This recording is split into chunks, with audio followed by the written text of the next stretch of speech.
Alors, on disait le poids et masse. Définition. Activité. Un emballage d'un produit alimentaire porte une étiquette figurant ses constituants, date de fabrication et la mention.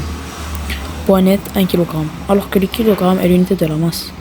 Le poids et la masse ont-ils la même unité? À discuter en groupe. La masse. La masse est une grandeur qui représente la quantité de la matière qui constitue l'objet. Son symbole est M. Son unité légale est le kilogramme, kg, et on la mesure par la balance. Le poids est la force exercée par la Terre sur tous les objets. Ses caractéristiques sont: point d'application est J, le centre de gravité de l'objet. Ligne d'action est la verticale passant par G, sens du point G vers le bas. L'intensité. On symbolise l'intensité du poids par P, son unité légale est le newton, N. On la mesure par le dynamomètre. On la mesure avec le dynamomètre, pas on devine, comme des élèves font. Expérience.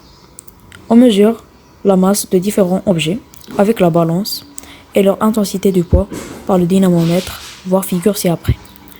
Les résultats sont reportés au tableau suivant. Résultats. Objets S1, S2, S3, S4, S5, S6 et S7. Kilogrammes en M, masse en M, masse M en 1 en kilogrammes. 0,1, 0,2, 0,3, 0,4, 0,6, 0,7, 0,9. Intensité de poids en newton. 1, 2, 3, 4, 6, 7 et 9 newtons. Newton par kilogramme, P sur M. Alors, 10 newtons par kilogramme, 10 newtons par kilogramme, c'est le même résultat. Alors, représentation graphique.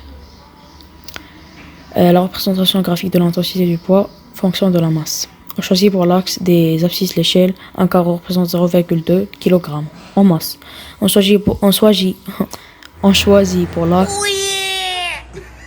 des ordonnées l'échelle 1 du poids. Voir la représentation ci-contre. Observation. La courbe obtenue est une droite passant par l'origine. L'intensité du poids est proportionnelle à la masse. Le quotient division P sur M reste constant pour tous les objets. Ça ne change pas. P sur M égale à G s'appelle l'intensité de la pesanteur. La relation obtenue à partir du graphe est P égale à M sur G. P désigne l'intensité du poids de l'objet exprimé en newton. M désigne la masse de l'objet exprimé en kilogramme. G désigne l'intensité de la pesanteur exprimée en newton/kilogramme. Exemple. Alors, exemple 1. Calculer l'intensité du poids P1 du corps S1 qui a une masse de M. M égale à 1,2 kg. 2.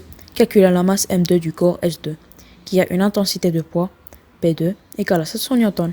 On donne l'intensité de pesanteur G égale à 10 N par kg.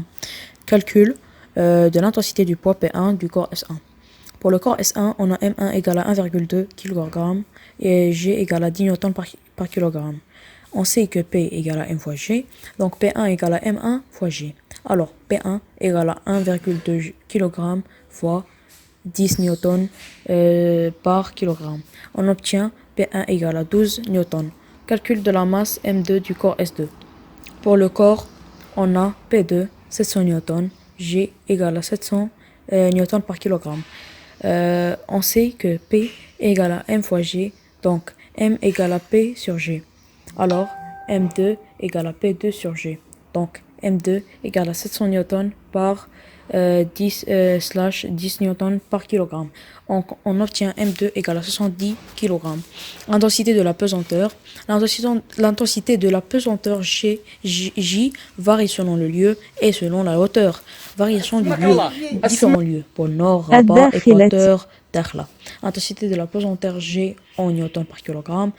Pour le pôle Nord, on a 9,83. Pour Rabat, on a 9,81. Pour l'Équateur, on a 9,78. Et pour Dakhla, on a 9,71 newton par kilogramme. On passe à variation de la hauteur. Variation de la hauteur en M, 1008 mètres, 4807 mètres, 6500 mètres. L'intensité de la pesanteur G en newton par kilogramme, 9,804, 9,792 et 9,78 newtons par kilogramme. Alors, on va faire un exercice d'application. Alors, exercice d'application, soit un corps S de son intensité du poids à la surface de la Terre est PT.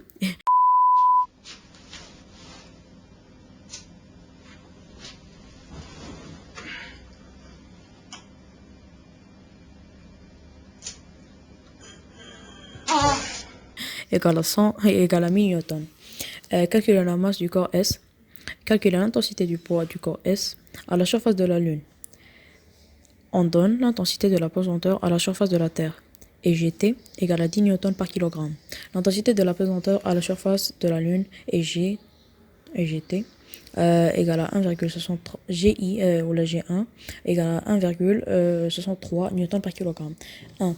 Premièrement, calculer la masse du corps S. On a PT égale à 1000 newtons et GT égale à 10 newtons par kilogramme. On sait que P égale à M fois G, alors PT égale à M fois GT. Donc on obtient M égale à PT sur GT. Et par suite, M égale à 1000 newtons sur 10 newtons par kilogramme. On obtient M égale à 100 kg. Alors, deuxièmement, calculer l'intensité du poids du corps S à la surface de la Lune. On sait que la masse ne change pas si on change de lieu. Donc la masse du corps S est constante, c'est-à-dire la surface de la Lune. On aura la masse du corps S et M égale à 100 kg. Or, on sait que P égale à M fois G. Alors, on aura P1 égale à M fois G1. Donc, P1 égale à 100 kg fois 1,63 newtons par kilogramme. On obtient P1 égale à 163 newtons. On remarque que l'intensité du poids encore varie d'un lieu à l'autre. C'était le cours de poids et masse. On va passer au mouvement. I'ma show you how to get it. It go right foot up, left foot slide, left foot up, right foot slide. Basically, I'm saying either way we bout to slide. Hey, can't let this one slide. Don't you wanna dance with me? Push up the t-shirt, girl, say what we doing, leave it. Push up the t-shirt.